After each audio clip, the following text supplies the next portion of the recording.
Good evening, everyone. Good evening, ma'am. Good evening, ma'am. Good evening, ma'am.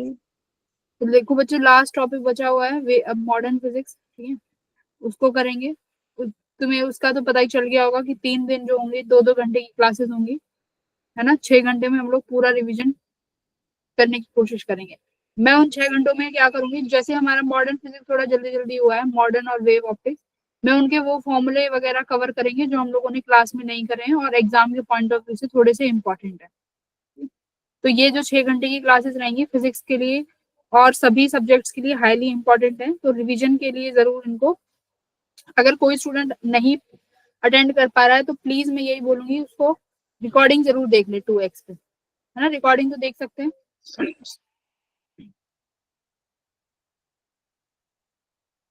ठीक है, तो आज अपना मॉडर्न फिजिक्स शुरू करते हैं। Dual nature of light. देखो ड्यूअल नेचर ऑफ लाइट में क्या है भाई, अपना क्या कौन सा नेचर शो करती है लाइट। लाइट का एक हमारे पास कैसा नेचर है लाइट का, पार्टिकल नेचर। नेचर है, एक वेव नेचर है। हाँ, एक वेव नेचर और पार्टिकल नेचर। हाँ, पार्टिकल नेचर और वेव नेचर। यहाँ पर हम लोग लाइट को, अभी तक जो वेव ऑप्टिक्स पढ़ा था वहां पे वेव का हमने पढ़ा था कि लाइट जो है वेव की तरह भी बिहेव करती है। मुझे बताओ कि कौन सा फिनोमिना है जो वेव को प्रूव करता है कि लाइट वेव है। Ma'am diffraction. IPSC। डिफ्रैक्शन और इंटरफेरेंस पोलराइजेशन। नहीं, पोलराइजेशन वेव मतलब ईएम वेव का है ना, कि पोलराइजेशन क्या प्रूव करता है, ईएम वेव से लाइट जो है वो ईएम वेव है, तो पोलराइजेशन ईएम वेव को सूट करता है ज्यादा। तो ड्यूअल नेचर में हम लोग पार्टिकल नेचर पढ़ते हैं जिसका प्रूफ हमारा फोटो इलेक्ट्रिक मैम इफेक्ट लेकिन है। लाइट जो है वो भी तो ईएम वेव है ना, तो अगर ईएम वेव प्रूव हो गया तो लाइट भी हो गई। हाँ, लाइट ईएम वेव है, ये बाद में पता चला था ना। लाइट ईएम वेव की थ्योरी बहुत बाद में आई थी। लाइट ईएम वेव है, ये बहुत बाद में जाके पता चला था। तो तब पोलराइजेशन, तब प्रूफ हुआ था कि इसलिए पोलराइजेशन लाइट जो है शो करती है। तो फोटो इलेक्ट्रिक इफेक्ट में देखो, फोटो इलेक्ट्रिक इफेक्ट में क्या चीजें हैं जो याद करने की हैं, क्या चीजें रिमेम्बर रखनी है हमें फोटो इलेक्ट्रिक इफेक्ट में, कि हमारे पास एक फोटो इलेक्ट्रॉन्स जो हैं ये एक पर्टिकुलर फ्रीक्वेंसी पे निकलते हैं जिसे हम लोग बोलते हैं थ्रेशोल्ड फ्रीक्वेंसी, है ना। और हर एक मेटल का अपना एक वर्क फंक्शन होता है, उतने अमाउंट का एनर्जी तो हम लोगों को चाहिए ही चाहिए, अदरवाइज एनर्जी हमारा, देनी पड़ती है। हाँ, जितना उसका वर्क फंक्शन है उतनी तो हमें एनर्जी देनी पड़ेगी, अदरवाइज हमारा इलेक्ट्रॉन जो है इमिट नहीं होगा। तो एक टर्म हो गई वर्क फंक्शन और एक हो गई थ्रेशोल्ड फ्रीक्वेंसी, है ना। तो दोनों चीज पता चल गई। वर्क फंक्शन यानी मिनिमम अमाउंट ऑफ एनर्जी जो हमें रिक्वायर्ड है इलेक्ट्रॉन को इमिट कराने के लिए। वर्क फंक्शन क्या है, हर एक मटेरियल का अपना अपना वर्क फंक्शन होगा, ठीक है। फिर होगा हमारा काइनेटिक एनर्जी। काइनेटिक एनर्जी क्या है कि कोई भी इलेक्ट्रॉन कितनी एनर्जी कैरी कर सकता है। देखो जैसे कि क्या कह रहा है कि फोटो इलेक्ट्रॉन क्या है, फोटो इलेक्ट्रिक इफेक्ट क्या है, the phenomena of इजेक्शंस of photo electron from the metal surface when suitable frequency falls on it is called photo electric effect. अब होता क्या है, क्या बोला गया है, सुटेबल फ्रीक्वेंसी, यानी ये फ्रीक्वेंसी मेरी थ्रेशोल्ड फ्रीक्वेंसी होगी। अब जितने भी मेरे मटेरियल हैं उन सबके सरफेसेस पर इलेक्ट्रॉन्स को निकालने के लिए एक वर्क फंक्शन डिफाइंड होता है जिसे हम फाई से डिनोट करते हैं, वर्क फंक्शन फाई। अब ये देखो इसमें क्या होगा कि ये जो इलेक्ट्रॉन्स हैं इस पर क्या स्ट्राइक करेंगे, जैसे तुमने तो लाइट रेज इंसिडेंट कराई है, बट ये लाइट रेज किससे मिलके बनी होती है, फोटोन से। एक फोटोन की एनर्जी कितनी होती है, एच न्यू, यानी जो ये फोटोन्स आ रहे हैं इनके पास एनर्जी है एच न्यू। तो ये एच न्यू एनर्जी बच्चों कहाँ कहाँ पे यूज होगी, एक तो वर्क फंक्शन में, है ना, और बाकी जो बच जाएगी वो तुम्हारे किस में चली जाएगी, काइनेटिक एनर्जी में। तो यहाँ से हमारे पास आइंस्टाइन की इक्वेशन बनती है कि काइनेटिक एनर्जी जो मैक्सिमम है वो किसके बराबर होती है, एच न्यू माइनस फाइव, है ना। ये मेरी कौन सी इक्वेशन होती है, आइंस्टाइन एनर्जी इक्वेशन, जिसमें मैक्सिमम काइनेटिक एनर्जी किसके बराबर होती है, एच न्यू, यानी तुम्हारा जो फोटोन है उसके पास कितनी एनर्जी है, माइनस वर्क फंक्शन।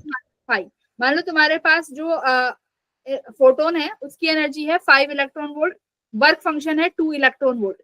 तो मैक्सिमम कोई भी इलेक्ट्रॉन है जिसकी मैक्सिमम काइनेटिक एनर्जी मिलेगी वो कितनी मिल सकती है, 3। मिनिमम कितनी मिल सकती है बच्चों, मिनिमम 0 भी हो सकती है ना, 0 से लेके 1 2 3 यहाँ तक हमारी मैक्सिमम काइनेटिक एनर्जी मिल सकती है। अच्छा एक बात बताओ, अगर किसी का वर्क फंक्शन 2 इलेक्ट्रॉन वोल्ट है और उतने का ही हम लोग फ्रीक्वेंसी लेते हैं, तो क्या इज इट श्योर कि हमारा जो इलेक्ट्रॉन है वो इमिट आउट होगा? No ma'am. No, ma'am. No, emit नहीं होगा। ये सब पॉसिबिलिटी है। क्या हर इलेक्ट्रॉन की काइनेटिक एनर्जी मैक्सिमम रहेगी? No ma'am.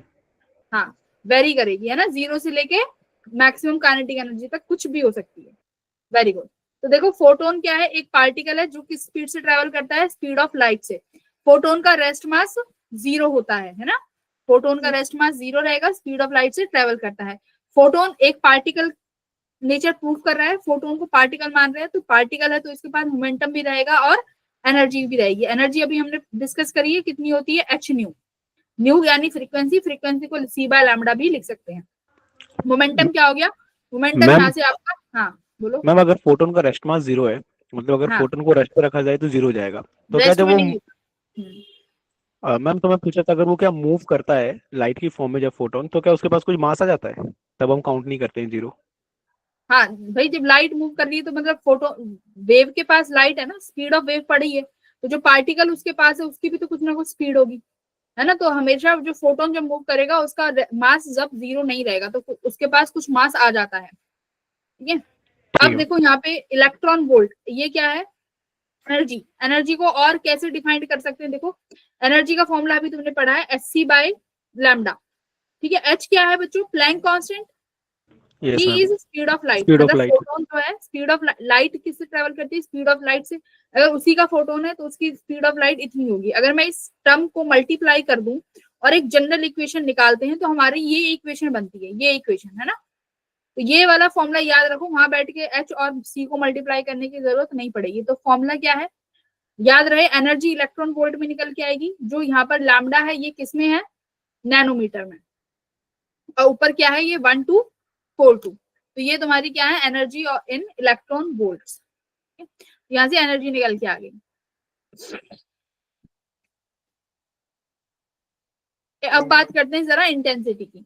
थ्रेशोल्ड फ्रीक्वेंसी हो गई। इंटेंसिटी का क्या काम है, इंटेंसिटी क्या होगी कि अगर मान लो मैं एनर्जी किसी भी पर्टिकुलर एरिया पे पर्टिकुलर टाइम में पड़ रही है, उसको हम बोलते हैं इंटेंसिटी। इंटेंसिटी का मतलब क्या होता है, अगर मैं बोल रही हूँ कि मैं किसी चीज की इंटेंसिटी बढ़ा रही हूँ, मैम उसका पावर। मतलब, हाँ, इंटेंसिटी बढ़ाने का मतलब क्या है, अब जब उस रेडिएशन के पास जो नंबर ऑफ इलेक्ट्रॉन्स होंगे, फोटोन्स होंगे, वो ज्यादा पड़ रहे होंगे। बोलो। Yes ma'am. नहीं, इंटेंसिटी का मतलब क्या है कि हमारे पास कोई भी एक इंटेंसिटी क्या होती है कि मेरे पास कोई भी एक सरफेस है, इस सरफेस से पर्टिकुलर पर unit area per unit time में कितने एनर्जी पास हो रही है, कितनी एनर्जी पास हो रही है, यही मेरी इंटेंसिटी होती है। अब एक बात बताओ, मैंने बोला कि मैंने इस लाइट की इंटेंसिटी बढ़ा दी। इंटेंसिटी बढ़ाने का मतलब क्या है कि इस पर्टिकुलर एरिया से जो पहले फोटोन्स जा रहे थे अब उनका नंबर बढ़ गया होगा, फोटोन्स का नंबर इंक्रीज करेगा, है ना। अगर मैंने इंटेंसिटी बढ़ा दी, इंटेंसिटी बढ़ाने का मतलब है कि उस पर्टिकुलर एरिया से पर यूनिट टाइम में अब जो एनर्जी पास हो रही है वो ज्यादा हो रही है। अब वो एनर्जी किस फॉर्म में है मेरे पास, फोटोन्स के फॉर्म में। वो एनर्जी क्या है, फोटोन्स ही तो है। तो इसका मतलब क्या है, उस पर्टिकुलर एरिया से पर यूनिट टाइम में मेरे पास अब जो नंबर पास होंगे वो ज्यादा होंगे। तो सिंपल सी बात है, अगर तुमसे कहा जाए कि मैंने इंटेंसिटी बढ़ा दी है तो समझ जाना नंबर ऑफ फोटोन्स अब जो इंसिडेंट होंगे सरफेस पे वो क्या हो जाएंगे, ज्यादा हो जाएंगे। अब नंबर ऑफ फोटोन्स ज्यादा होंगे तो मुझे बताओ जो इलेक्ट्रॉन्स रिलीज होंगे उनका पॉसिबिलिटी बढ़ेगा ना। तो मेरे यस पास मैम। पॉसिबिलिटी होगी कि जो फोटो इलेक्ट्रॉन्स जो निकल रहे हैं वो भी ज्यादा निकलेंगे, है ना। तो आप देखो यहाँ पे क्या लिख रहा है, intensity equals to del u upon del a, मतलब energy per unit area per unit time. अब देखो इसको क्या लिखा है, एनर्जी। एनर्जी यानी एक फोटोन के पास कितनी एनर्जी है, एच न्यू। एक फोटोन के पास एच न्यू एनर्जी है, मैंने नंबर ऑफ फोटोन से मल्टीप्लाई कर दिया तो ये मेरे पास उस पर्टिकुलर एरिया से निकलने वाली टोटल एनर्जी हो गई। तो बस यहाँ पे ये एन एच न्यू कर दिया। अच्छा, अगर मुझे निकालना है नंबर ऑफ फोटोन्स कितने हैं, नंबर ऑफ फोटोन्स बच्चों कैसे निकालेंगे, इंटेंसिटी को मैं किससे डिवाइड कर दूं, इंटेंसिटी एच न्यू से, हाँ एच सी बाय लैम्डा और एच न्यू, यानी एक फोटोन की एनर्जी। तो ये मेरी एक फोटोन की एनर्जी है और इंटेंसिटी मेरी टोटल। तो इंटेंसिटी को अगर मैं एच न्यू से मल्टीप्लाई कर देती हूँ तो मेरे पास क्या निकल के आ जाएगा, नंबर ऑफ फोटोन्स। तो ये मेरा फॉर्मूला हो गया नंबर ऑफ फोटोन्स का, ये रहा। तो इंटेंसिटी देखो, इंटेंसिटी बढ़ाने पे क्या होगा, नंबर ऑफ फोटोन्स पर यूनिट एरिया टाइम बढ़ जाएगा। ठीक है, तो ये हो गया तुम्हारा इंटेंसिटी। अब देखो स्टॉपिंग पोटेंशियल में और सैचुरेशन करंट में क्या रिलेशन है, स्टॉपिंग पोटेंशियल और सैचुरेशन करंट।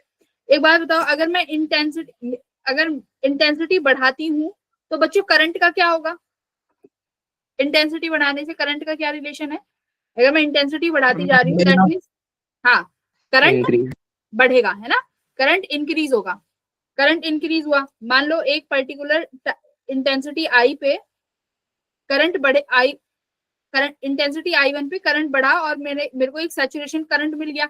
मैंने अब इंटेंसिटी और बढ़ा दी I2, इंटेंसिटी और बढ़ा दी I2, तो यानी अब जो I1 से बड़ी है I2 इंटेंसिटी। अब बताओ I2 पे करंट ज्यादा होगा कि I1 पे,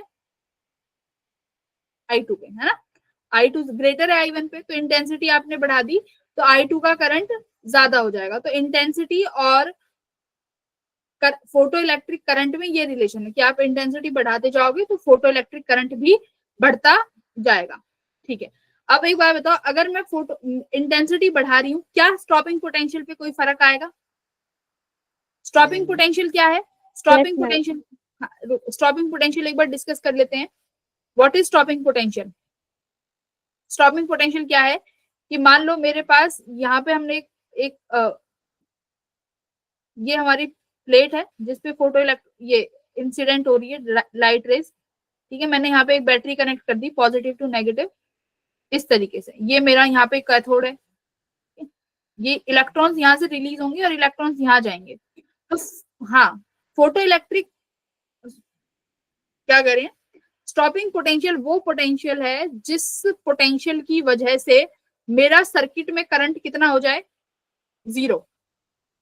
कितना करंट हो जाए स्टॉपिंग पोटेंशियल पे, करंट जीरो, है ना, स्टॉपिंग पोटेंशियल पे करंट जीरो हो जाता है कि भाई अब सारे इलेक्ट्रॉन्स कहाँ आ गए, सारे इलेक्ट्रॉन्स तुम्हारे अब इस एक पर्टिकुलर कैथोड से सारे एनोड पे आ गए। तो अब तुम्हारे पास कोई भी इलेक्ट्रॉन्स नहीं है जो करंट को पास कर दे, है ना। तो ये हमारा क्या होता है, स्टॉपिंग पोटेंशियल।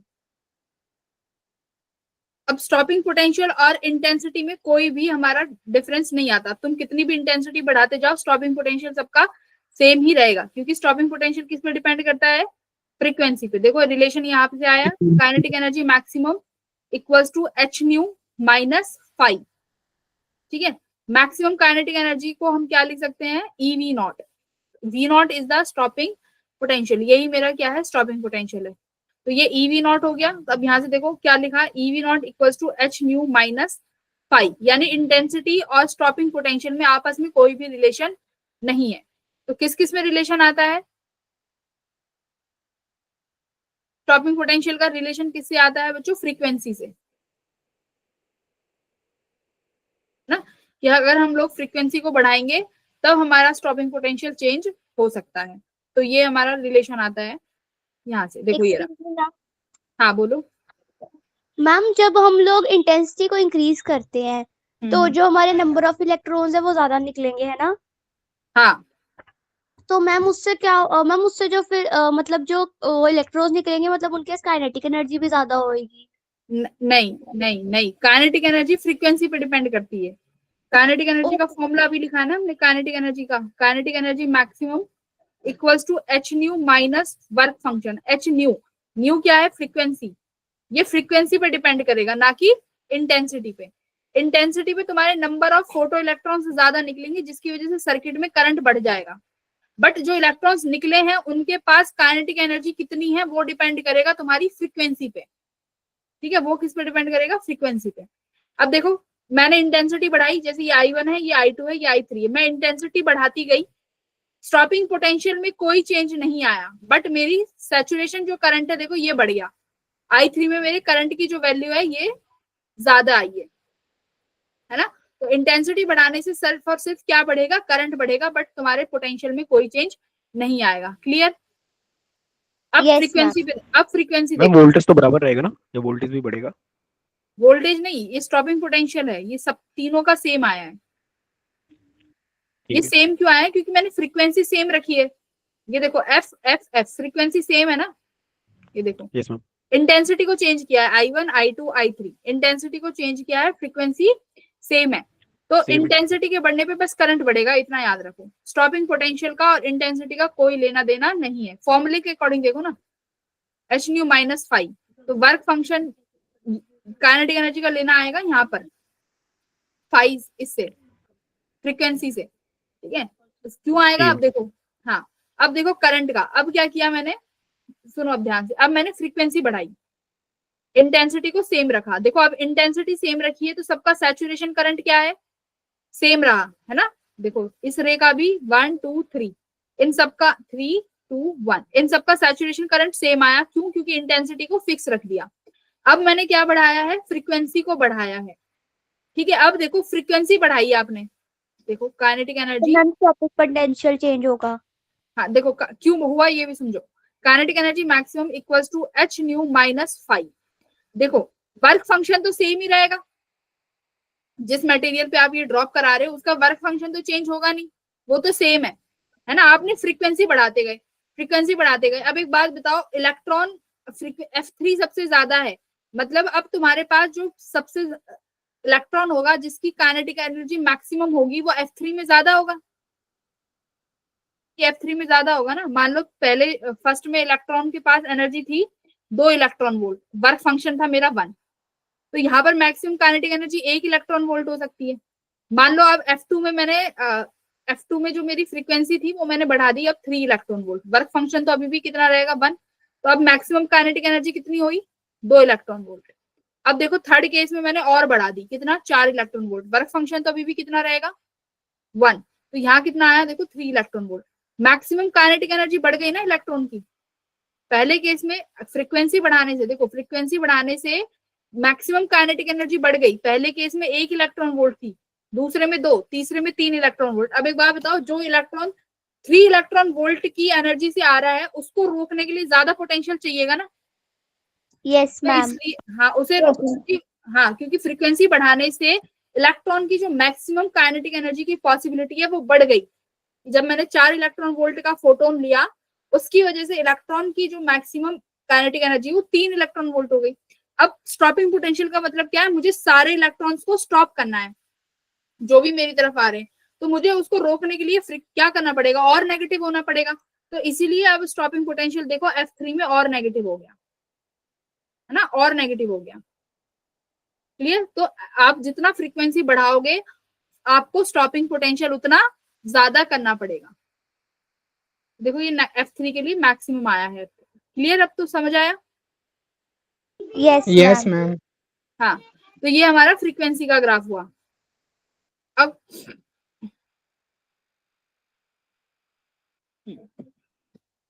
देखो सबसे इंपॉर्टेंट आता है ये इक्वेशन, स्टॉपिंग पोटेंशियल और फ्रीक्वेंसी। 3 ग्राफ हो गए, क्या किस किस का, इंटेंसिटी और करंट का, स्टॉपिंग पोटेंशियल और करंट का, और फ्रीक्वेंसी का। अब ये आया है स्टॉपिंग पोटेंशियल और फ्रीक्वेंसी का। ये सबसे इंपॉर्टेंट ग्राफ है। देखो क्या लिखा, काइनेटिक एनर्जी को मैं क्या लिख सकती हूँ, EV nought equals to H phi, ये क्या है, F इज फ्रीक्वेंसी, ठीक है, H nu minus phi, phi is work function. Electron को मैं यहाँ ले आती हूँ तो H by E, F is frequency minus phi by E।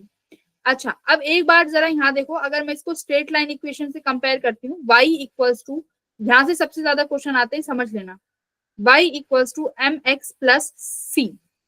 m क्या हो गया बच्चों, स्लोप, m क्या हो गया, स्लोप हो गया। ये क्या हो गया, इंटरसेप्ट। Yes ma'am. अब एक बात बताओ, क्या h बाय e की वैल्यू सभी मटेरियल्स के लिए सेम ही रहेगी, क्योंकि इलेक्ट्रॉन है, h is your Planck constant, यानी थीटा तो सबके लिए सेम ही है। कई बार तुमने देखा होगा ऐसे क्वेश्चन आते हैं, यहाँ पे एक और बना देते हैं ऐसे पैरेलल में लाइन, पूछ अब उसी के बेस पे क्वेश्चन आ जाते हैं कि ये बताओ वो बताओ, है ना।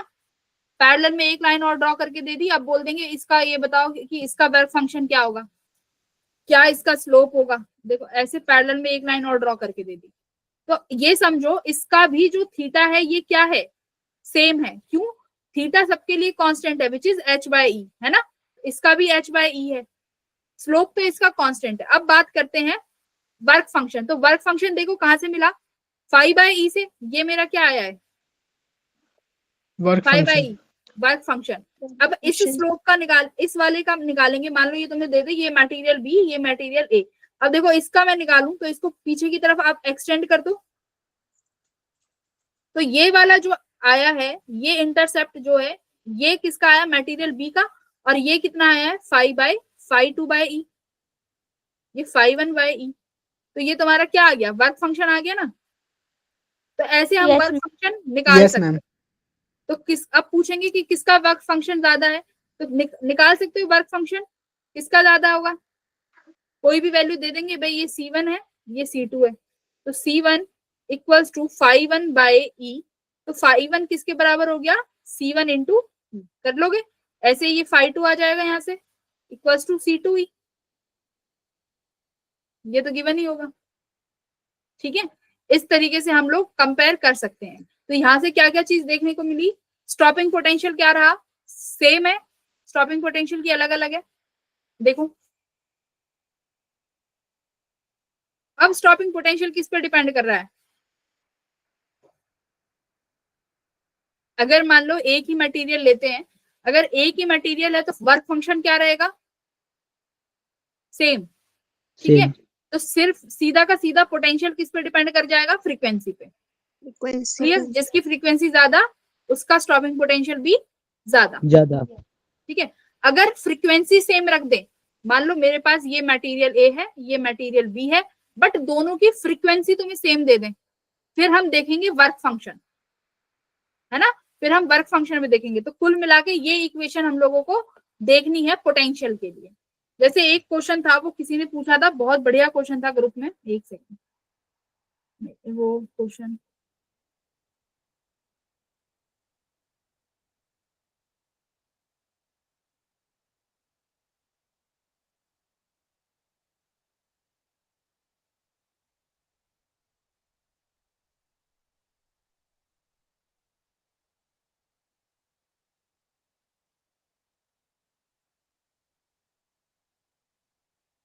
अभी हाल ही में किसी ने क्वेश्चन पूछा था, अब तो नहीं मिलेगा, चलो ठीक है आगे बढ़ते हैं।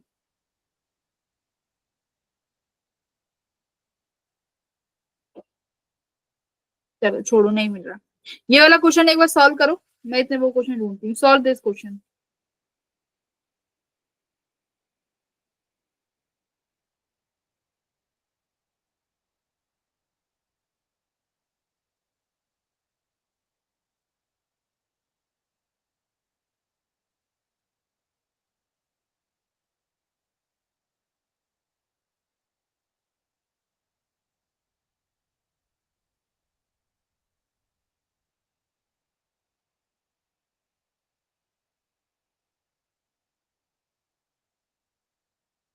ग्रुप पे एक क्वेश्चन भेजा है, उस क्वेश्चन को एक बार ध्यान से देखना,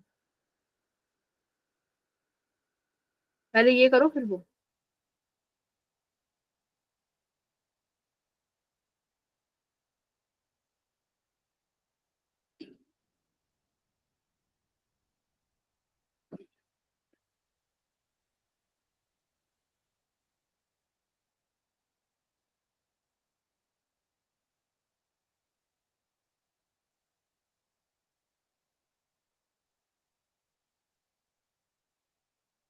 ये हुआ,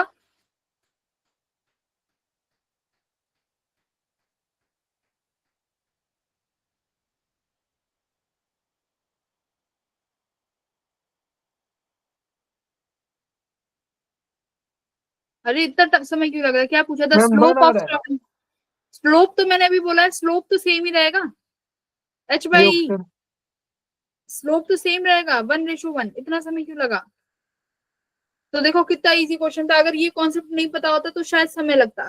तो h by E slope is same for everyone, तो ऑप्शन नंबर ए ठीक है। अब देखो मेरे को ये वाला क्वेश्चन देखो, यहाँ पे जरा ये ग्राफ है स्टॉपिंग पोटेंशियल और फ्रीक्वेंसी के बीच में, M1 M2 दो मटेरियल दिए हुए हैं, मेरे को आप ये बताओगे अब कि किसका क्या बताना है?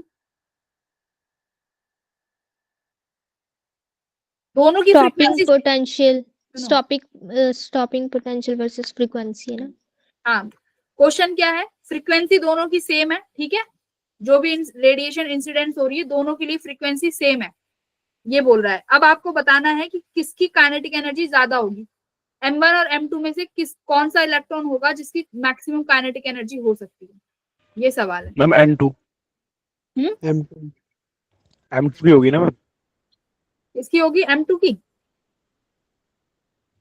Yes ma'am. हाँ, M2 की क्यों होगी? अभी हमने ये क्या देखा है, वर्क फंक्शन से निकालेंगे। फ्रीक्वेंसी तो सेम हो गई यहाँ पे, यानी जिसका वर्क Yes, फंक्शन ma'am. ज्यादा हो जाएगा उसका क्या हो जाएगा, वर्क फंक्शन से देखेंगे। और वर्क फंक्शन किसका ज्यादा है?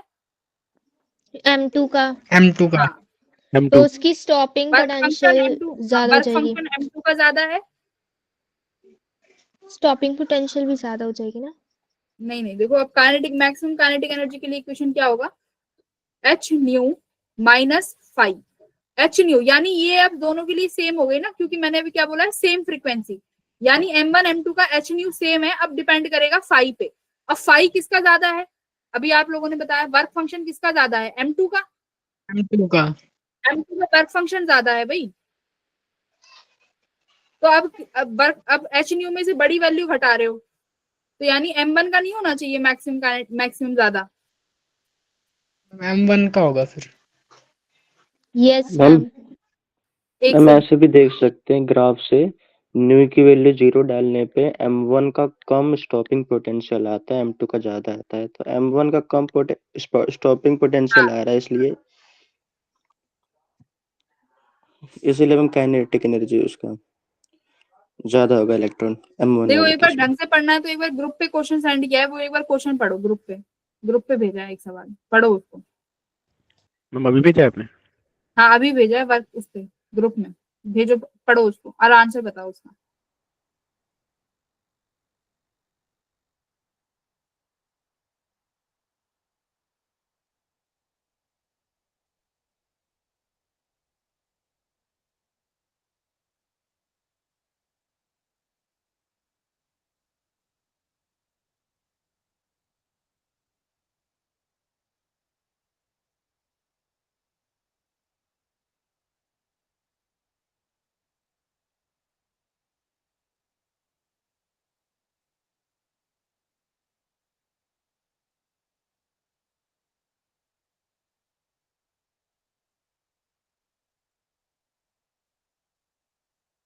बताओ कौन सा ठीक है भाई। M2 का वर्क फंक्शन ज्यादा हो गया ना, सिंपल सी बात है। अगर इसका वर्क फंक्शन ज्यादा है तो मैक्सिमम काइनेटिक एनर्जी देखो, अगर इसका वर्क फंक्शन मान लो 3 इलेक्ट्रॉन वोल्ट है, इसका 2 इलेक्ट्रॉन वोल्ट है, तो h न्यू मैम में से 4 अगर 3 घटाओगे तो ये तो कम वैल्यू आएगी ना, तो फॉल्स हो गया नहीं सेकंड स्टेटमेंट। तो वही तो हम कह रहे हैं। मैम तो एक यहाँ बार दोबारा रिपीट कर दो। देखो,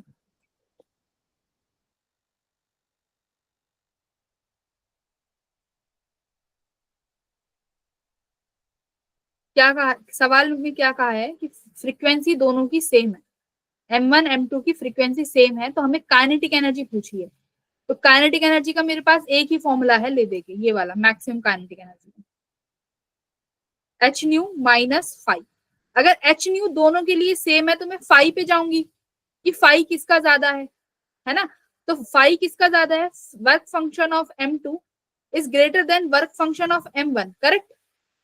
तो काइनेटिक एनर्जी अब Yes, यहाँ से ma'am. निकाल लो, अगर h न्यू सेम है तो काइनेटिक एनर्जी किसकी ज्यादा हो गई, मैक्सिमम फॉर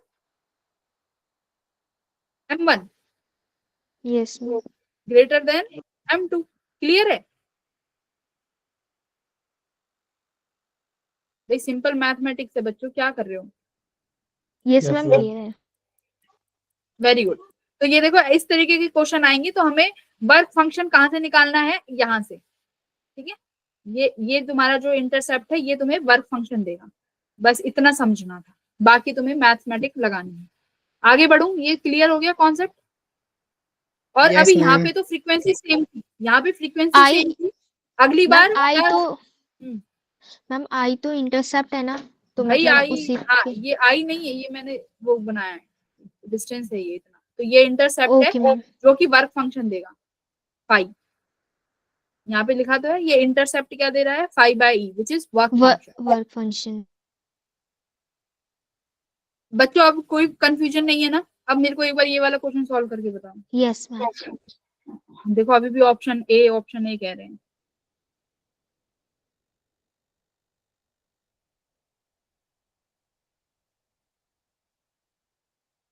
ठीक है, अब क्लास वाले यहीं रहो, अब भूल जाओ उसको, समझ लिया, अब ये वाला क्वेश्चन करो।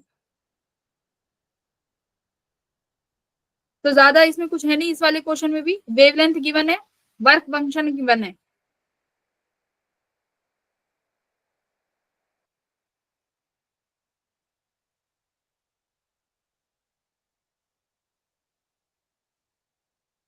तो एनर्जी निकाल लेंगे। देखो वर्क फंक्शन गिवन है, तो हमें सबसे पहले एनर्जी चाहिए उस फोटोन की जो हमारे पास इंसिडेंट हो रहा है। तो एनर्जी कैसे निकालते हैं भाई? अभी फॉर्मूला पढ़ा था 1 2 4 2 अपॉन 4 2 लैम्डा नैनोमीटर। हाँ बाय 350, है ना, ये फॉर्मूला था। तो यहाँ से सॉल्व कर लोगे तो ये कुछ आएगा कितना, मैं बताती हूँ, 3.5 electron volt.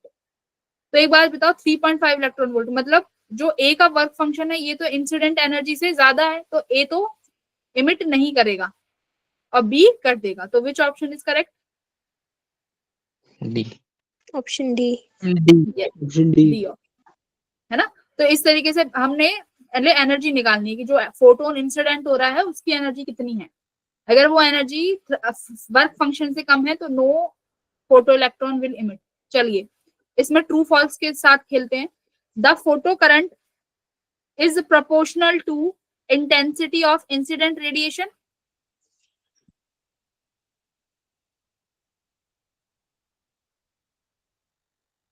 Yes ma'am true है। Very good, true. भाई अगर इंटेंसिटी बढ़ाएंगे तो फोटो करंट बढ़ेगा, बढ़ेगा ट्रू है। Maximum ma'am. Kinetic energy with which photoelectrons are emitted depends on the intensity. False है. False. Very good. किस पर False. डिपेंड करेगा बताओ? Frequency पर. Very good. Frequency. Maximum kinetic energy with which photoelectrons are emitted depends on the frequency of incident light. True है. True. True ma'am true है। D. The emission of photoelectron require a minimum threshold intensity.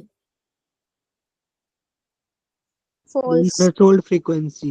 हाँ तो ये false है ना, intensity नहीं हो सकता। अगर ये वेवलेंथ भी होता तो भी हम एक बार कंसिडर कर लेते, ये इंटेंसिटी है तो ये फॉल्स, या तो मिनिमम या तो थ्रेशोल्ड फ्रीक्वेंसी हो या थ्रेशोल्ड वेवलेंथ। एक बात ई वाला बोलो। Maximum kinetic energy is independent of frequency, this is False. False. false तो अब इसमें कौन सा ऑप्शन ठीक है तुम्हारा? B. B B. B, very good. तो ये हमारा, देखो ऐसे क्वेश्चन आए हैं। ऐसे ही ये वाला है, stopping potential depend only on work function. True और false? false false. False ma'am. और किस पर डिपेंड करता है स्टॉपिंग पोटेंशियल? Incident frequency. कौन सी frequency? Incident Frequency. Frequency. Incident frequency. तो वर्क फंक्शन पे नहीं। अब बी बताओ, फॉल्स। सबका आंसर एक False. False ma'am. false ma'am B वाला। करंट, अच्छा रुको, the saturation current increases as the intensity of incident light increases.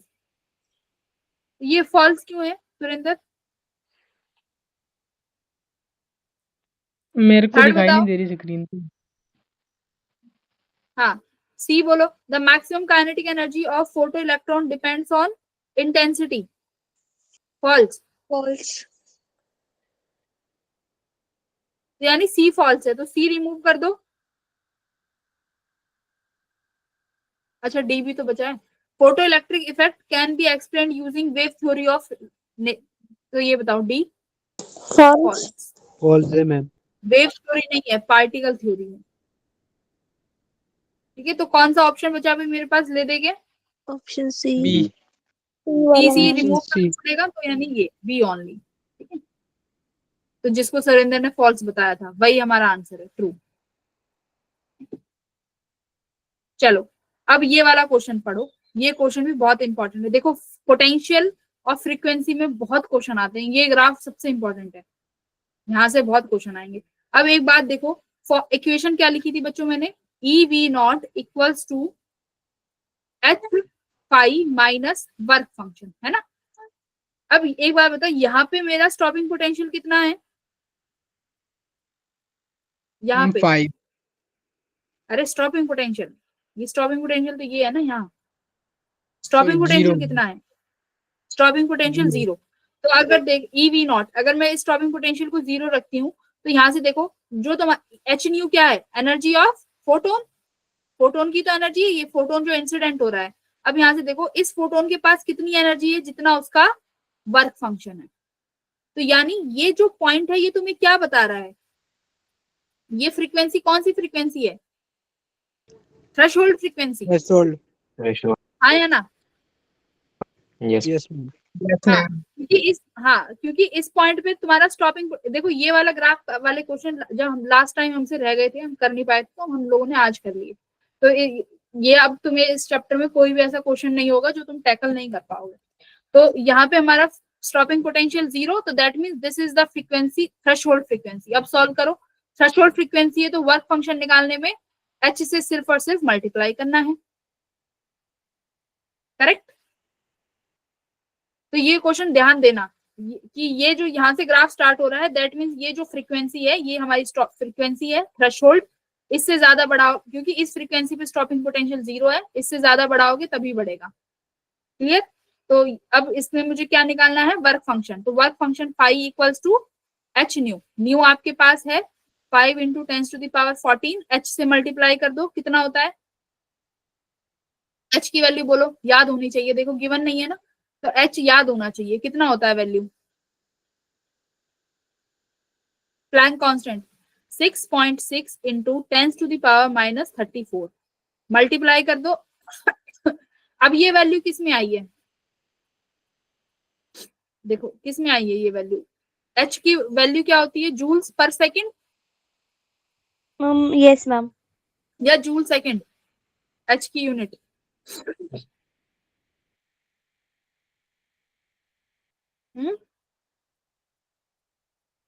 Frequency की क्या होती है, इनवर्स, सेकंड इनवर्स। मीटर पर सेकंड। Second inverse. तो यानी ये एक दूसरे को कैंसिल कर देंगे, तो ये फाई जो वर्क फंक्शन है, सिंपल सी बात है, वर्क फंक्शन यानी वर्क, इसकी यूनिट क्या होती है, जूल्स। तो ये तुम्हारी जो एनर्जी हो, ये वैल्यू आई है जूल में, पूछा किस में है तुमसे ऑप्शंस में, इलेक्ट्रॉन वोल्ट। तो कैसे हाँ इलेक्ट्रॉन वोल्ट में, ये तो जूल में आया है। देखो एच न्यू जो है ये जूल में वैल्यू देता है, अब हमें इलेक्ट्रॉन वोल्ट में पूछा है, तो क्या करें, कन्वर्ट करना पड़ेगा इसको, है ना, कन्वर्ट कर लेंगे जूल को इलेक्ट्रॉन वोल्ट में। तो किससे डिवाइड करते हैं इसको, इलेक्ट्रॉन से डिवाइड करते हैं वैल्यू को। Yes ma'am. Yes ma'am. हाँ, मैम तो जो भी आंसर आया उसको 1 बाय इलेक्ट्रॉन से डिवाइड कर देना, तुम्हारा आंसर आ जाएगा। ठीक है, option A.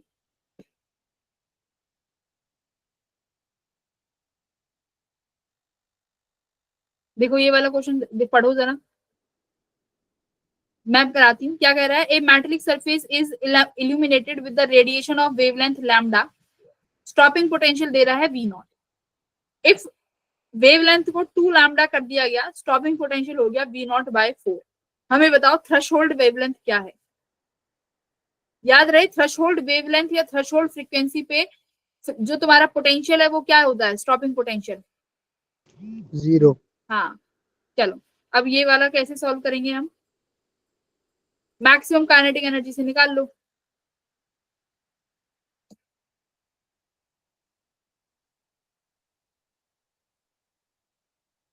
Kinetic energy maximum equals to h nu minus work function. Work function दोनों के लिए सेम रहेगा, फाई तो 2 इक्वेशंस बना लेना, एक इक्वेशन इससे बना लेना, एक यहाँ से, और दोनों को क्या कर देना, डिवाइड कर देना। ठीक है, 2 इक्वेशन 2 वेरिएबल, फाई तो हट जाएगा, फाई हट जाएगा ना। अब मैक्सिमम काइनेटिक एनर्जी को क्या लिख सकते हो, ई वी नॉट, क्या लिख सकते हैं, E V nought equals to h c by lambda minus five. ये वी नॉट कितना है पहले में, वी नॉट, और ये लैम्डा है ना। तो दूसरी इक्वेशन कितनी बनेगी, V nought by 4 equals to h c upon 2 lambda minus 5। ये थर्ड हो गई, ये फोर्थ। डिवाइड कर दोगे एक दूसरे को, थर्ड डिवाइडेड बाय फोर्थ कर दोगे तो कुछ ना कुछ ई से ई कैंसिल हो गया, वी नॉट से वी नॉट कैंसिल हो गया, ये 4 ऊपर चला जाएगा। तो सॉल्व कर लेंगे ना, हो जाएगा ना। Yes ma'am. हाँ तो सॉल्व Yes, कर लेना। ma'am. ऑप्शन नंबर, इसका आंसर आएगा भाई, इसका ऑप्शन नंबर ए क्या है, सी तो है दिया हुआ। Option number C, option number C is the answer.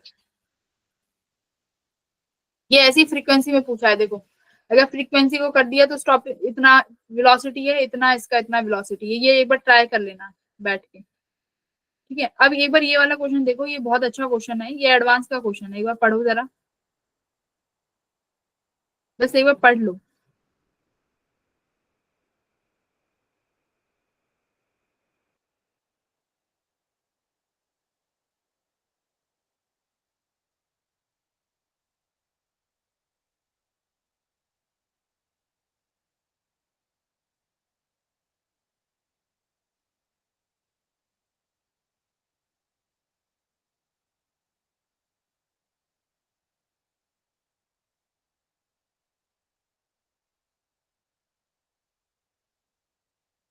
ठीक है, मैं बता देती हूँ क्या कह रहा है सवाल, बहुत अच्छा क्वेश्चन है कॉन्सेप्ट वाइज।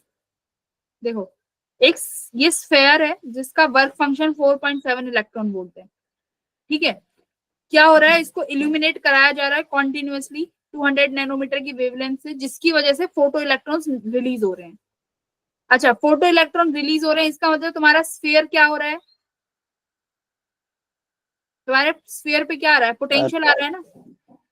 मतलब तुम्हारा स्फीयर है जिससे इलेक्ट्रॉन्स बाहर जा रहे हैं, इलेक्ट्रॉन बाहर जा रहे हैं, तो ये खुद कैसे चार्ज हो रहा है, पॉजिटिवली, इसके ऊपर पॉजिटिव चार्ज आ रहा है ना। तो इसका मतलब क्या है, इसका खुद का एक पोटेंशियल क्रिएट हो रहा है, यस और नो। Yes ma'am. इस स्फीयर का एक पोटेंशियल क्रिएट हो रहा है बिकॉज फोटो इलेक्ट्रॉन्स बाहर जा रहे हैं। तो ये खुद इसमें लिखा भी है, देखो sphere get and acquire a potential, मतलब स्फीयर एक पोटेंशियल एक्वायर कर रहा है। इससे पूछा है the maximum number of photo electrons emitted from the sphere. हमें ये बताओ कि मैक्सिमम फोटो इलेक्ट्रॉन्स जो हैं वो कितने इससे रिलीज होंगे। इसका मतलब ये है मैक्सिमम पूछा है तो एक पॉइंट के बाद जाके जो इलेक्ट्रॉन्स रिलीज हो रहे हैं वो रुक जाएंगे, जो इलेक्ट्रॉन्स रिलीज हो रहे हैं वो रिलीज नहीं हो पाएंगे। रीजन क्या होगा, कोई बताएगा क्या रीजन हो सकता है। एक बार वेट करोगे। बिल्कुल। देखो ये स्फीयर है, स्फीयर से लाइट इंसिडेंस हो रही है जिसकी वजह से इलेक्ट्रॉन्स बाहर जा रहे हैं, इलेक्ट्रॉन बाहर जा रहे हैं, उसकी वजह से जो स्फीयर है वो पोटेंशियल आ रहा है, उस पर पॉजिटिव पोटेंशियल लगा लो, ठीक है, उसके ऊपर पोटेंशियल आ रहा है, ठीक है, पोटेंशियल आ रहा है। अब पूछा गया है कि ये बताओ कि कितने फोटो इलेक्ट्रॉन्स जो है वो मैक्सिमम इस स्फीयर से निकलेंगे। इसका मतलब क्या है, मैक्सिमम क्यों है कि एक पॉइंट के बाद जो इलेक्ट्रॉन्स हैं वो बंद हो जाएंगे निकलना, वो निकलेंगे नहीं। क्यों नहीं निकलेंगे, इसका रीजन क्या है, एक बार बताओ। इलेक्ट्रॉन्स निकल रहे हैं, अगर मैं खुद को पॉजिटिव चार्ज कर लूं तो मैं उन इलेक्ट्रॉन्स को वापस एक्वायर कर सकती हूँ, मैं उन इलेक्ट्रॉन्स को अपनी फील्ड से बाहर ही नहीं जाने दूंगी, हाँ या ना। Yes ma'am. भाई ये स्फीयर है, ये स्फीयर अपना एक पोटेंशियल जनरेट करेगा के क्यू बाय आर, के क्यू बाय आर, मतलब जितने इलेक्ट्रॉन्स बाहर जा रहे हैं इसका मतलब ये खुद पे पॉजिटिव चार्ज होता जा रहा है, ये पॉजिटिव चार्ज हो जाएगा तो जितने भी इलेक्ट्रॉन जब ये निकलने की कोशिश करेंगे उनको ये वापस खींच लेगा। तो ये as a stopping potential work नहीं कर रहा है ये, यस या मैम। क्या ये स्टॉपिंग पोटेंशियल कि मतलब जो इलेक्ट्रॉन्स बाहर जा रहे हैं उनको बाहर नहीं जाने देगा, उनको ये अपनी तरफ खींच लेगा बिकॉज ऑफ इट्स पोटेंशियल। तो इसका मतलब क्या है, जो इस पे पोटेंशियल आया के क्यू बाय आर वो किसके बराबर हो गया, उसको मैं स्टॉपिंग पोटेंशियल के बराबर कर सकती हूँ। Yes ma'am. Stopping potential is EV not. तो देखो अब क्या है, यहां से मैं डायरेक्ट तुम्हें इसमें ये यहाँ पे देखो यहाँ पे देखो, एनर्जी ऑफ इंसिडेंट रेडिएशन आपने एच न्यू निकाल लिया, ये एनर्जी है। वर्क फंक्शन निकाल लिया, गिवन है हमें। यहाँ से मैंने स्टॉपिंग पोटेंशियल निकाल लिया फॉर्मूले से। फॉर्मूला क्या था, EV0 equals to h nu minus 5। ठीक है, तो एच न्यू आपने ये 6.2 निकाल लिया इंसिडेंट रेडिएशन से, वर्क फंक्शन गिवन है, तो मेरे पास स्टॉपिंग पोटेंशियल आ गया। अब इसी स्टॉपिंग पोटेंशियल को मैं KQ/R के बराबर कर दूंगी, which is the potential of sphere, KQ/R। और Q को क्या लिख सकते हैं, NE, है ना। तो यहां से आप, था ना, ये क्वेश्चन बहुत अच्छा था, मतलब सोचने वाली बात थी कि पोटेंशियल जनरेट हो जाएगा और वो पोटेंशियल ही स्टॉपिंग पोटेंशियल का काम करेगा। बोलो बोलो बोलो। मैम इस क्वेश्चन में हम यही नहीं कह सकते ना कि वर्क फंक्शन ज्यादा हो गया। नहीं नहीं नहीं, वर्क फंक्शन चेंज नहीं हो सकता। ठीक है मैम, ये No. डाउट आ रहा था बस। नहीं, वर्क फंक्शन किसी भी मटेरियल का हम चेंज नहीं कर सकते। तो देखिए, ऐसे हमें ऐसे सोच लेना, अगर क्वेश्चन आए तो वैसे इतना टफ नहीं आएगा, एडवांस का है। डी ब्रुगली वेवलेंथ पे आते हैं। डी ब्रुगली वेवलेंथ क्या होती है, लैम्डा इक्वल्स टू h/mv, मतलब जितने भी पार्टिकल हैं, देखो अभी तुमने पढ़ा कि लाइट पार्टिकल है, मतलब लाइट पार्टिकल पढ़ लिया फोटो इलेक्ट्रिसिटी। अब डी ब्रुगली वेवलेंथ क्या कहती है कि तुम हो, मैं हूँ, ये टेबल है, ये चेयर है, इन सबके साथ एक वेवलेंथ जुड़ी हुई है। मतलब सभी पार्टिकल के साथ भी वेव नेचर है, मतलब हम, मैं, तुम सब वेव नेचर परफॉर्म कर सकते हैं, बट हम खुद इतने बड़े हैं। फॉर्मूले के अकॉर्डिंग देखो, लैम्डा इक्वल्स टू h/mv, है ना। तो हमारा मास इतना ज्यादा हो जाएगा कि जो वेवलेंथ हमारे साथ अटैच्ड है वो बहुत स्मॉल हो जाएगी और वो विजिबल ही नहीं होगी। तो इसलिए हम मैम आपकी हाँ? वॉइस, बैकग्राउंड वॉइस से कुछ हो रहा है बैकग्राउंड मैम, वॉइस अजीब सी आ रही है आपकी। कैसी आ रही है, हॉरर मैम मूवी तो घुन साउंड करके आ रही है। मैम पीछे मैम एक जा- और बंद आ रही है। किसी का वो ऑन तो नहीं है, किसी ने माइक ऑन कर दिया। अब ठीक है क्या, नो मैम। हम जादू की तरह आ रही है। Sounds like alien.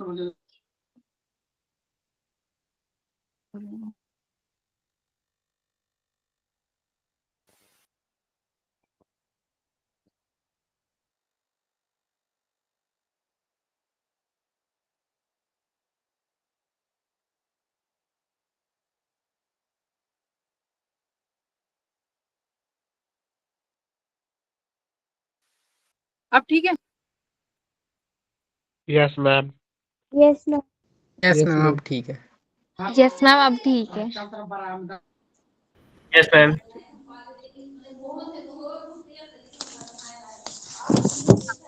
अब आते हैं डी ब्रुगली वेवलेंथ। तो डी ब्रुगली वेवलेंथ में क्या है कि मतलब सभी पार्टिकल के साथ वेवलेंथ अटैच है। Formula lambda equals to h/mv, ये हमारा फॉर्मूला है। तो यहाँ से इंपॉर्टेंट फॉर्मूला निकल के आता है, देखो लैम्डा इक्वल्स टू h/mv। तो यहाँ से क्या निकाला, हाफ mv स्क्वायर को किसके बराबर किया, देखो ये फॉर्मूला निकल के आता है, लैम्डा इक्वल्स टू, एक सेकंड, किसी का माइक ऑन है भैया, ऑफ करो। हाँ,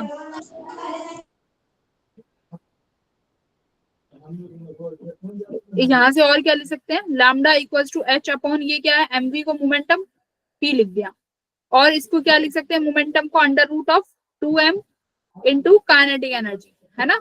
और काइनेटिक एनर्जी को क्या लिख सकते हैं, under root 2m electron volt. तो ये फॉर्मूला हो गया तुम्हारा लैम्डा का, lambda equals to h/ under root 2m ev। अब देखो इसको मैं इलेक्ट्रॉन के लिए निकालना चाहूं तो इलेक्ट्रॉन के लिए किसकी वैल्यू, मास और इलेक्ट्रॉन ये सेम है, value of mass and electron same होगा, h की वैल्यू भी सेम होगी। तो अगर इन कांस्टेंट को मैं निकाल लूं और सिर्फ पोटेंशियल की टर्म में आंसर लिखूं तो लैम्डा ऑफ इलेक्ट्रॉन्स कितना आएगा, 12.3 upon under root of potential, ठीक है, इलेक्ट्रॉन वोल्ट। ये v जो है ये इलेक्ट्रॉन वोल्ट में आएगा।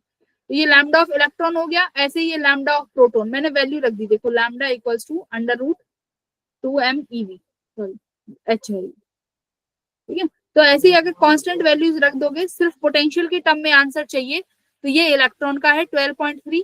ज्यादा से ज्यादा इलेक्ट्रॉन का याद रखो, बाकी और याद रखने की जरूरत अपने अकॉर्डिंग देख लेना, बट इलेक्ट्रॉन का याद होना चाहिए।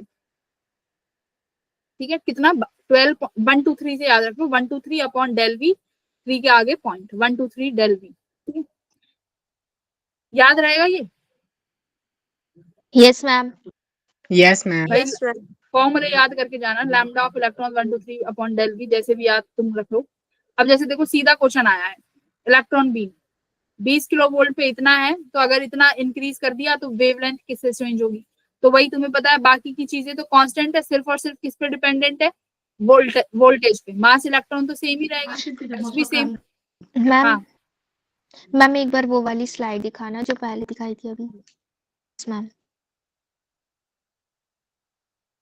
ठीक है, तो ये कांस्टेंट वैल्यू है एम ई और एच की। अब यहाँ पर देखो डायरेक्ट क्वेश्चन आ गया, अब तुम्हें वैल्यूज रखने की जरूरत नहीं है, तुम्हें पता है एच की वैल्यू, इलेक्ट्रॉन और वो मास ये सेम हो जाएगा, तो सीधा का सीधा वोल्टेज पे रिलेशन ढूंढेंगे। जो चीज वेरिएबल है उससे हम लोग वेरिएशन देखते हैं, क्योंकि वो तो कैंसिल हो जाएगा, तो यहाँ से सीधा आपने सॉल्व कर लिया क्वेश्चन। ऐसे ही देखो ये देखो ऐसे यहाँ पे प्रोटॉन और इलेक्ट्रॉन के बीच में पूछ लिया, तो एच ये वाला क्वेश्चन बहुत इंपॉर्टेंट है। देखो जरा क्या कह रहा है, प्रोटॉन और इलेक्ट्रॉन है जिनकी वेवलेंथ सेम है, तो रेशियो ऑफ मोमेंटम बताओ। देखो तो lambda equals to H upon P, lambda इन्होंने सेम दे दिया, एच सेम होता ही है, तो इसका मतलब मोमेंटम भी क्या है? दैट मींस मोमेंटम भी सेम है, तभी वेवलेंथ सेम आई है ना? तो यानी रेशियो क्या बनेगा? 1:1। पर अगर ये पूछ लेता कि वेलोसिटी बताओ, वेलोसिटी का रेशियो बताओ प्रोटॉन और इलेक्ट्रॉन का, तो आप इनको बराबर रखते, मोमेंटम को बराबर रखते, तो वेलोसिटीज का रेशियो जो आता इन टर्म्स ऑफ मास आ जाता। ठीक है, तो ये हो गया तुम्हारा डी ब्रुगली वेवलेंथ। तो बस डी ब्रुगली वेवलेंथ पे तो इजी इजी क्वेश्चन आए हैं, जैसे इस तरीके के सवाल। ठीक है, हाँ एक बार टेम्परेचर वाला और देख लो। देखो ये वाला question, de Broglie wavelength of temperature this, मतलब ये टेम्परेचर रिलेटिव है, तो फॉर्मूला क्या है हमारा? Lambda equals to H upon 2 me, E is the kinetic energy. अब काइनेटिक एनर्जी को रिलेट करो डिग्री ऑफ फ्रीडम के साथ, इक्विपार्टीशन थ्योरम, जिसमें जो एनर्जी है वो हर एक डिग्री ऑफ फ्रीडम में बराबर बराबर डिवाइड होती है। कितनी? 1/2 kT। और मेरे पास अगर मोनो एटॉमिक गैस है तो उसमें मेरे पास 3 डिग्री ऑफ फ्रीडम होते हैं, जिसमें टोटल काइनेटिक एनर्जी बनती है 3/2 kT। तो यहाँ पर k की जगह, अब देखो यहाँ पर गिवन नहीं है तो मैंने 3/2 kT लिख लिया। तो तुम्हें अगर मॉलिक्यूल्स गिवन हो कि इस गैस का मॉलिक्यूल है तो अपने अकॉर्डिंग ले लेना, डाया के लिए 5 और उसके लिए। ठीक है, तो ये कितना बन गया? काइनेटिक एनर्जी रखी 3/2, 2 से 2 कैंसिल, तो ये कितना बन गया? 3 kmt। k is the Boltzmann constant. तो यहाँ से देखो लैम्डा मास की वैल्यू सेम रहेगी, k सेम रहेगा, h सेम रहेगा, तो 3 कांस्टेंट, तो लैम्डा सीधा का सीधा टेम्परेचर पे डिपेंडेंट हो गया। कैसे? 1/√T। ठीक है, तो कोई सा भी हो, चाहे डाया कैसी भी गैस हो, डाया हो कैसी भी हो, कांस्टेंट वैल्यूज रहेंगी, वो तो टेम्परेचर पे, ये रूट पे ही डिपेंड करेगा। तो lambda is inversely proportional to √T। तो ये एक चीज पॉइंट है, ये हमें याद रखना है, ये PYQ है सारे। अब देखो बोहर मॉडल में क्या क्या चीजें याद रखनी है। बोहर मॉडल में मुझे याद ही नहीं याद, भूल गए? है भाई, बोहर मॉडल याद नहीं है? याद है मैम। हाँ याद है मैम। Very good. तो बोहर मॉडल में क्या करना है? देखो इसमें भी फॉर्मूले ही फॉर्मूले हैं। बोहर मॉडल, बीच में हमारे पास छोटा सा न्यूक्लियस, उस न्यूक्लियस के चारों ओर इलेक्ट्रॉन ऑर्बिट कर रहे हैं। बोहर मॉडल के 2-3 पोस्टुलेट हैं। सेकंड पोस्टुलेट क्या है कि सिर्फ और सिर्फ कुछ ही ऑर्बिट्स में जो इलेक्ट्रॉन है वो रिवॉल्व करेगा। कंडीशन क्या होनी चाहिए? Angular momentum should be equals to NH/2π, यानी n क्या होना चाहिए? हमेशा इंटीजर होना चाहिए। तो n की वैल्यू 1 2 3 4 5 होनी चाहिए, और इंटीजर मल्टीपल किसका होना चाहिए? H/2π का। तो ये कंडीशन है। दूसरा, भाई तुम्हारे पास साफ साफ दिख रहा है इलेक्ट्रॉन चारों तरफ घूम रहा है, तो सेंट्रीपिटल फोर्स कौन एक्ट कर रहा होगा तुम्हारे पास? Electrostatic force. तो इलेक्ट्रोस्टैटिक फोर्स किस किस के बीच में लग रही है? इलेक्ट्रॉन और न्यूक्लियस के बीच में।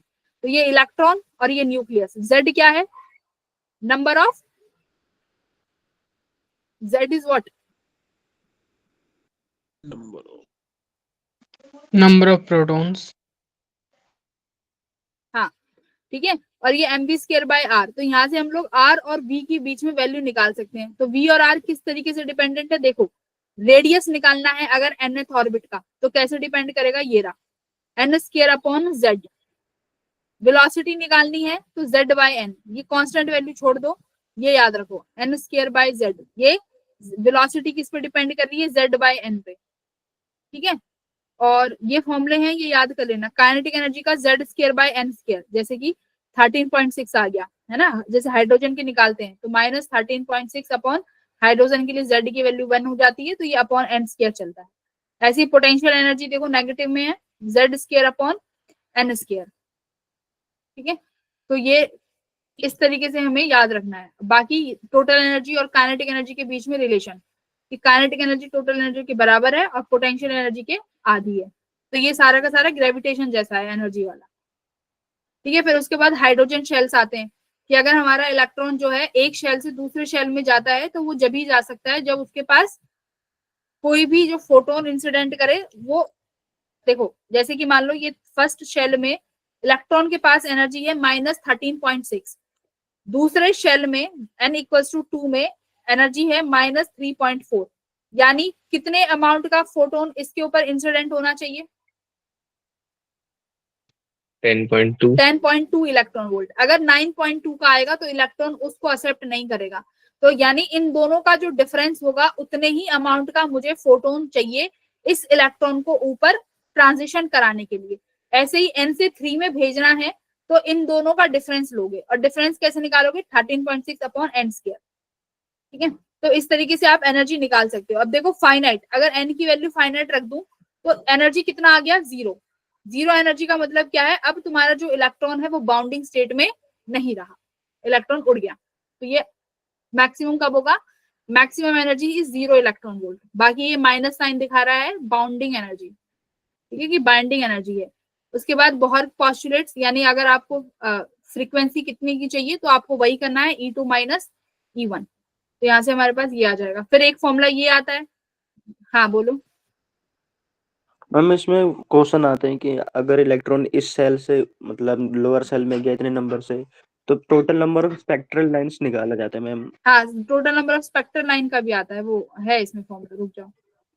तो ये 1/λ इक्वल्स टू r, एक ये वाला फॉर्मूला आता है ना, कि हमारे पास ये हम कब लगाते हैं ज्यादातर सीरीज में, कि मतलब इस वाली वेवलेंथ से इसमें आया, एन फाइनल क्या होता है, फाइनली तुम्हारा मान लो मेरे पास इतने एनर्जी लेवल्स हैं, ये 4 3 2 1, फाइनली 4 से 1 में आ गया तो एन फाइनल 1 हो गया, एन इनिशियल था 4, जेड स्क्वायर तुम्हारा गिवन होगा जिस भी एटम का वो इलेक्ट्रॉन होगा। यहाँ से आप वेवलेंथ निकाल सकते हो कि कितनी वेवलेंथ का जो फोटोन है वो रिलीज करेगा, ठीक है। भाई ऊपर से नीचे आ रहा है तो फोटोन सिंपल सी बात है रिलीज करेगा, नीचे से ऊपर जाएगा तो अब्सॉर्ब करेगा, है ना। तो कितने अमाउंट का फ्रीक्वेंसी होगा, कितने अमाउंट का वेवलेंथ होगा, वो हम लोग इस फॉर्मूले से सॉल्व करते हैं। ये है हमारा एटॉमिक स्पेक्ट्रम, ठीक है, ये एटॉमिक स्पेक्ट्रम का फॉर्मूला है जिसमें हमारे पास 5 सीरीज होती है। अब एक बार ये भी देख लो कि जब तुम्हारा इलेक्ट्रॉन ऊपर से फर्स्ट वाले में आता है तो फर्स्ट वाला सीरीज यूवी में लाई करता है, यानी लेमन सीरीज। लेमन सीरीज कब है, कि कहीं से भी इलेक्ट्रॉन फर्स्ट वाले एनर्जी लेवल में गिर जाए, तो जब फाइनली एनर्जी लेवल 1 में गिरेगा तो कैसी रेस निकलेंगी, मतलब कैसा फोटोन निकलेगा, यूवी रे फोटोन, ठीक है, यूवी निकलेगा। कहीं से भी अगर सेकंड एनर्जी लेवल में तुम्हारा इलेक्ट्रॉन गिरेगा तो उस जो वो फोटोन निकलेगा उसकी एनर्जी कैसी होगी, वो किस में होगा, विजिबल रेज। विजिबल रेज में, है ना। ये बाकी इंफ्रारेड, बाकी जो है सारी इंफ्रारेड है। देखो तो पहला यूवी बैलमर सीरीज विजिबल, ये इंफ्रारेड इंफ्रारेड और इंफ्रारेड, ठीक है। अब ये एन फाइनल दिखाया हुआ है कि लेमन सीरीज में फाइनली 1 में गिरेगा, बाल्मर में फाइनल 2, पाशकन में फाइनली 3 पे आगे गिरेगा, ब्रैकेट में 4, पी फंड में 5। ये सब इंफ्रारेड है और ये बाकी यूवी है और ये बाल्मर विजिबल है। तो पूछ सकते हैं कि इसमें से कौन सा जब इलेक्ट्रॉन कौन से वाले नंबर एनर्जी लेवल में जाएगा कि निकलने वाला जो फोटोन है वो विजिबल रेंज में आएगा, तो ऑप्शन इज बाल्मर सीरीज। तो इस तरीके से क्वेश्चंस भी आ सकते हैं, ठीक है। तो मैम इनको अल्फा लाइन बीटा लाइन भी बोलते हैं क्या? हाँ, ये H alpha H beta line होती है। मैम उसमें क्वेश्चन आया है अभी भी एक बार? मैंने क्लास में तो कराए थे, अब अभी PYQs में शायद ढूंढने पड़ेंगे, बट पता होना चाहिए अल्फा बीटा का। एक बार जो पुराने क्लास नोट है ना, उनमें देखना, उसमें एच अल्फा एच बीटा वाले कॉन्सेप्ट कराए हुए हैं। ठीक है, और वो स्पेक्ट्रल सीरीज वाला फॉर्मूला है ना, n+1/2, मतलब इसमें क्या फॉर्मूला बनता है कि मतलब अगर इलेक्ट्रॉन्स रिलीज करते हैं कहीं से भी, तो उसमें वो फॉर्मूला बनता है n×n+1/2। तो काफी डिटेलिंग में। मैम माइनस होता है? माइनस नहीं है, प्लस होता मैम है। कुछ दिन पहले टेस्ट मतलब गूगल पे मैंने चेक भी करा था मैम, माइनस होता है n×n-1/2। Yes ma'am. वन और मैंने माइनस मैम होता है, ठीक है। मैम टेस्ट में तो मैम लेकिन टेस्ट जो आया था ना प्लस लिखा होता वहाँ पे। अच्छा ठीक है, एक सेकेंड चेक, पुराने नोट्स में एक बार चेक कर लेना, पुराने नोट्स में सब गिवन होगा। ठीक है, मैं उसका स्क्रीनशॉट लेके ग्रुप पे सेंड कर दूंगी, एक काम करेंगे, मैं ग्रुप पे सेंड कर दूंगी नोट्स का स्क्रीनशॉट। ठीक है।